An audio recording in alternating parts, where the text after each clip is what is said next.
막장 드라마보다 더 기구한 제 이야기를 직접 들려드리려고 사연을 보내게 되었습니다. 일단 제가 지금부터 말씀드리는 사연의 내용은 조금도 거짓이나 보태는 거 없이 제가 남편과 결혼하고 살면서 전부 직접 경험한 내용들만 말씀드릴게요.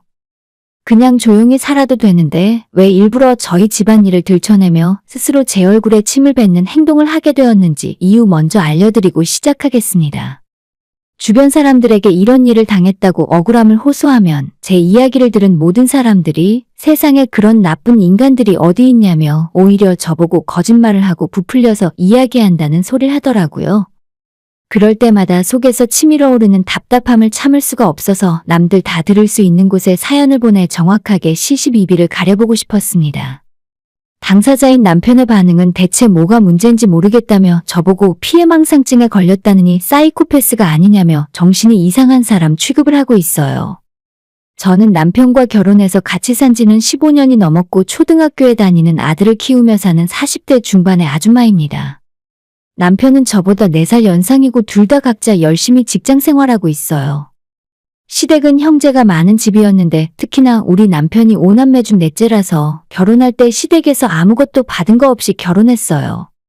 안 그래도 넉넉하지 못한 형편의 장남도 아니고 막내도 아니고 넷째 아들까지 든든하게 챙겨서 보낼 수는 없었을 겁니다. 저도 저희 친정이 그렇게 부자도 아니라 그런 부분은 서운하지 않고 이해할 수 있어요. 오히려 시댁 도움을 받는 건 고사하고 시아버지께서 몇 년 전에 돌아가시고 난 뒤로는 혼자 남은 시어머니의 생계까지 남편과 형제들이 책임져야 하는 상황이라서 매달 20에서 30만 원씩 용돈을 보내드리고 있습니다. 그 돈이 저희 생활에 엄청 큰 건 아니었고 어머님 생활비로 쓰이는 돈이니까 크게 아까워한 적은 없었어요. 반면에 친정은 제 밑으로 남동생이 하나 있고 부잣집은 아니지만 그래도 여러모로 시댁보단 사정이 많이 나은 편입니다. 노후 준비도 어느 정도는 되어 있으시고 저와 동생이 부모님에게 용돈을 드리겠다 먼저 말씀을 드려도 괜찮다며 다 거절하세요. 그래서 어쩔 수 없이 친정엄마 통장에 억지로 넣어드렸더니 그 돈 하나도 안 쓰고 전부 다 모아놨다가 우리 애가 초등학교 들어갔을 때 이제 아이가 크면서 돈 들어갈 곳이 많을 거라며 다시 목돈으로 돌려보내주시는 분이세요. 용돈 보내줄 필요 없으니 니들끼리 잘 먹고 잘 살라고 하시는 바람에 친정 부모님에게는 종종 만나서 식사 대접을 하거나 기념일에 선물 보내는 정도가 다였어요. 하지만 시댁에는 매달 생활비조로 용돈 보내드리고 남편이 따로 시어머니 영양제나 양말 내복 같은 것들도 사서 보내는 걸로 알고 있어요. 양가 부모님들의 사정이 이렇게나 다르다 보니 어느 순간부터 본인 부모는 본인이 알아서 잘 챙기자는 분위기가 되어서 남편이 시댁에다 뭘 어떻게 하던지 별로 신경도 안 쓰면서 살고 있습니다. 그런데 문제가 생긴 건 친정엄마가 몇 년 전에 암 진단을 받으셨어요. 친정부모님은 지방에 있는 도시에서 살고 계신데 이곳에 대학병원이 하나 있긴 하지만 이래저래 시설이 부족하고 전문적인 치료를 맡기기엔 쉽지 않습니다. 그래서 엄마가 암 확진 판정을 받고 나서는 치료를 위해 서울에 있는 큰 병원으로 다니셨죠. 엄마가 검진을 받는 날이면 제가 직접 운전하고 친정으로 출발해서 엄마 모시고 서울 갔다가 다시 한밤중에 친정까지 모셔드리고 집으로 돌아오면 하루에 거의 9시간, 10시간 정도 걸리는 강행군이었습니다. 아빠가 운전을 하실 수도 있지만 연세가 좀 있으시고 평생을 작은 시골 동네에서 사시다 보니 도저히 서울에서는 운전하고 못 돌아다니겠다 말씀을 하셨어요. 결국 친정엄마 문제를 남편에게 부탁할 수도 없는 일이라 제가 직접 운전해서 모시고 다녔습니다.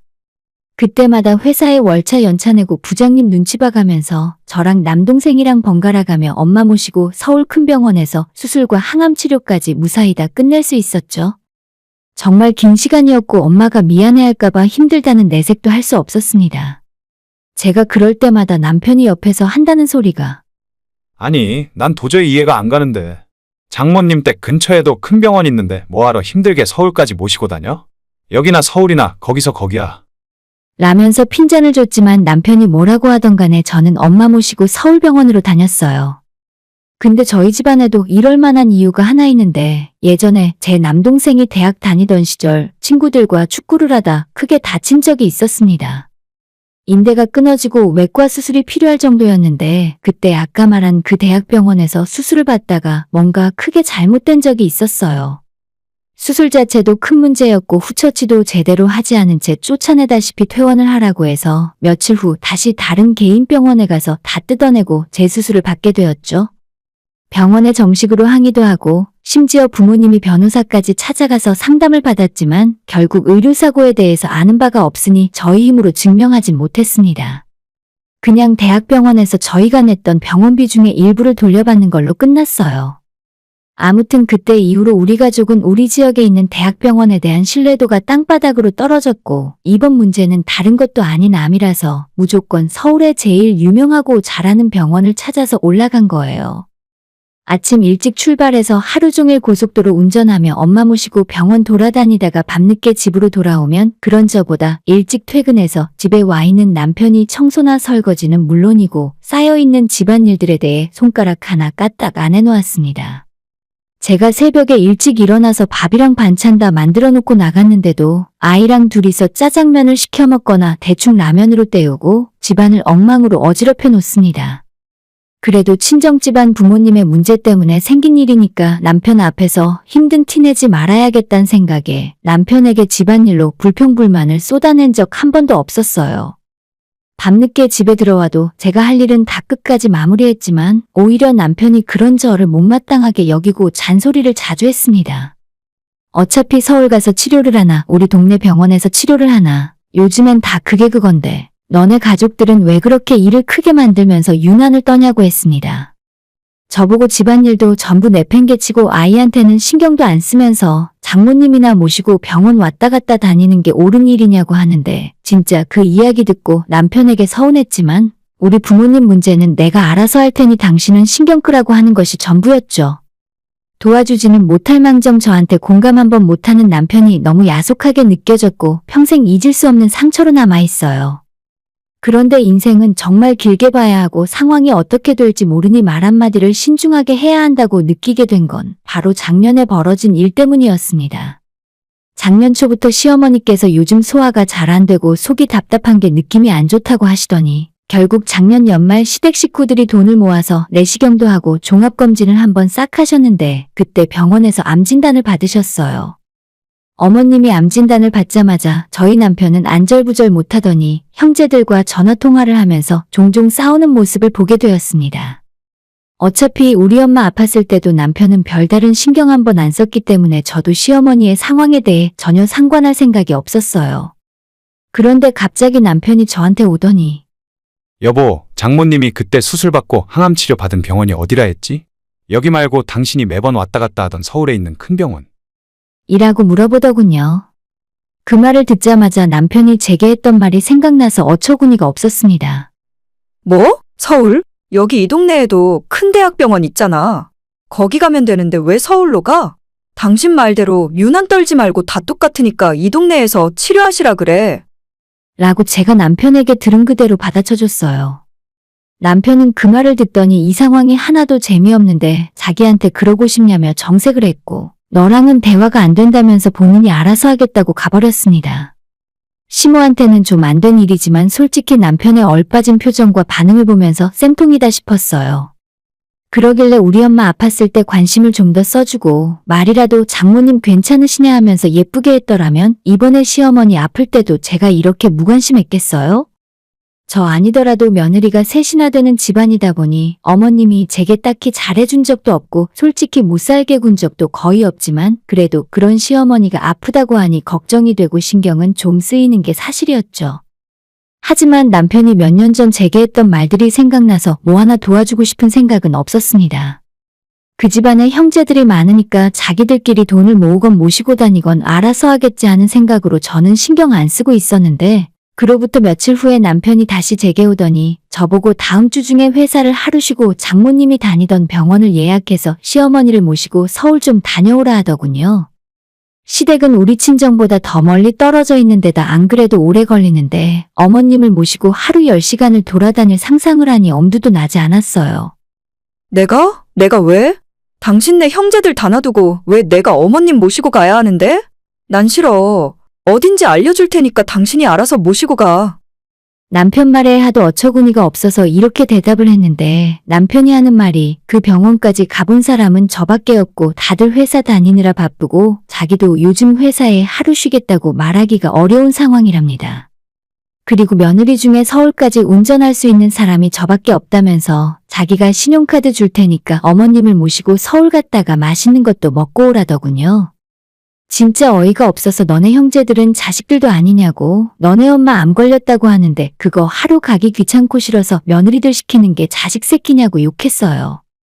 내가 옛날 우리 친정엄마 모시고 병원 다닐 때 남편이란 놈이 집에서 살림을 도와주기라나 애를 잘 보고 있기라나 밤늦은 시간 미안한 마음에 부랴부랴 집에 달려오면 왜 이렇게 늦게 다니냐며 입이 대빨 튀어나와서 삐져있던 거 기억이 안 나냐고 했죠.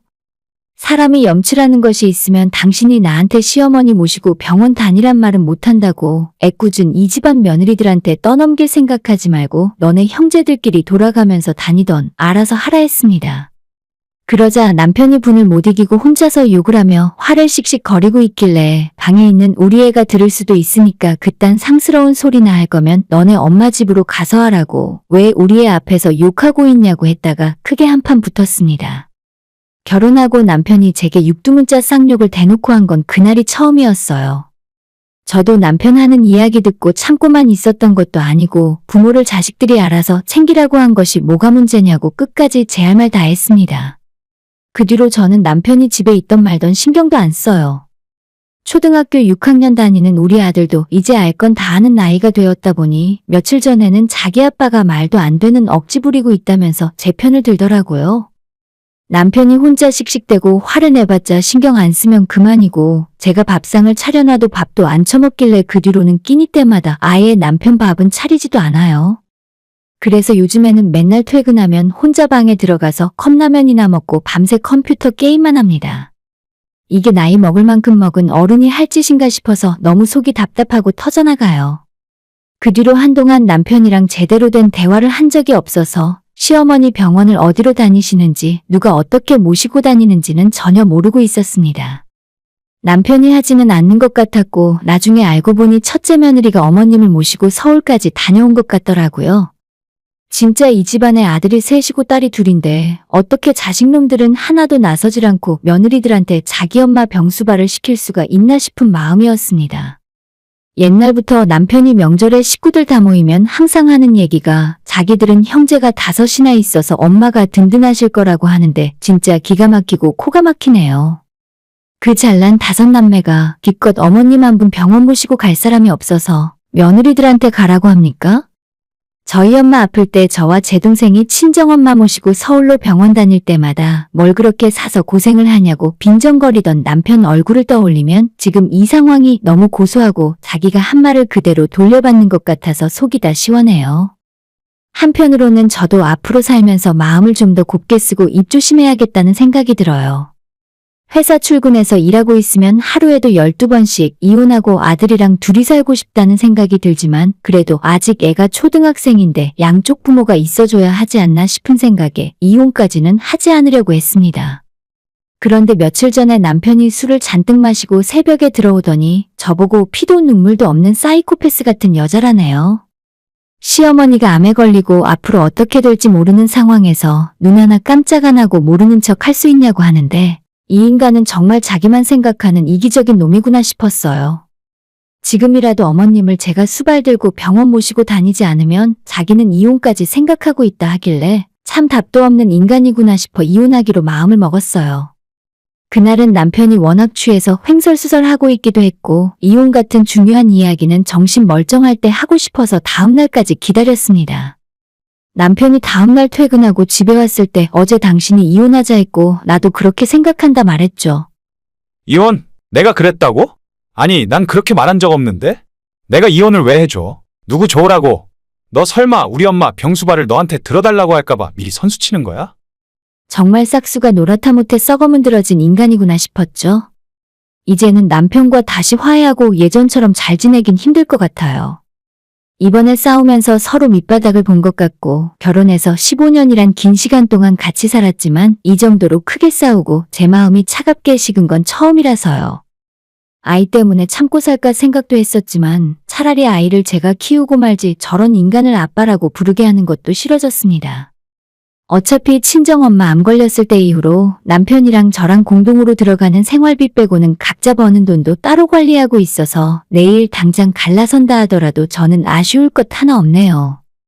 시댁에서 받을 것도 없고 오히려 시댁은 크게 작게 돈 빨아먹는 귀신이에요. 그나마 친정엄마는 암보험도 잘 들어두셨고 주머니 사정이 여유가 있다 보니 저나 동생이 서울 모시고 다닐 때 기름값이며 식사며 심지어 고맙다고 용돈까지 주셨거든요.